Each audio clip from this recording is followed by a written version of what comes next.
حد حاسس ان هو ضايع حاليا داخل على الامتحانات، اهم حاجه دلوقتي ما يتوترش. خلاص بقى ينسى ان هو ضايع ويحاول يبدا من جديد. يمسك المنهج من الاول. يشوف الحاجات، يعني يحاول يسمع الحاجات المهمه وبعد كده يذاكرها على طول. كده معرفش بقى، يحاول يحل الاسئله بتاعت السنين اللي فاتت عموما. بس اهم حاجه حاليا لو حد ضايع او حاسس ان هو ضايع ما يتوترش. هي دي اكتر حاجه ممكن تودي الواحد ان هو ما يذاكرش اصلا خالص، يحس ان هو داخل في اكتئاب وكده. فبلاش، يعني احسن حاجه دلوقتي تركز في اللي جاي. طيب لو حد مش ملتزم بقاله فتره وبعد كده عايز دلوقتي يعني ينجح، عايز اقول لك طبعا هي مفيش حاجه طبعا صعبه على ربنا.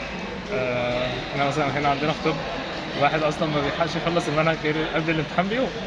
ف برضه هتحاول تجيب المنهج تاني من الاول. خلاص تنسى ان انت ما كنتش ملتزم، حاول تلتزم من دلوقتي و كمل بقى، كمل لغايه الاخر. هتنجح ان شاء الله هتنجح، وخليك واثق من كده. وربنا مش هيسيب حد ذاكر، فاهم حاجه تذاكر وتعمل اللي عليك وان شاء الله خير. ازاي تتعامل مع الضغط النفسي حاليا؟ انا بالنسبه لي كضغط نفسي عموما بيجي من حته المنهج كبير، بس بحس دايما ان صحابي مثلا سابقني، المنهج مش هقدر المه وحاجات كده.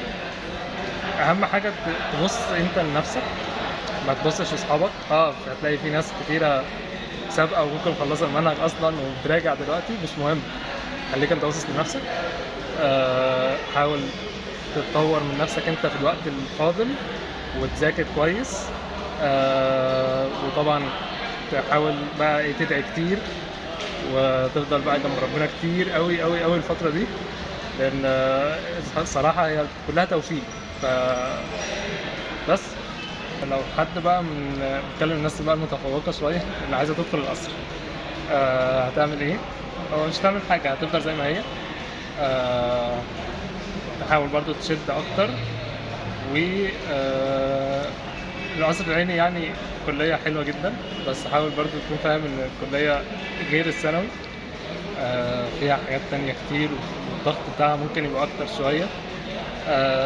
بس حاول ان انت يعني ايه تتدرب على الضغط اللي انت فيه دلوقتي ده، عشان هتقابله كتير في الكلية، وتشد حيلك كويس دلوقتي.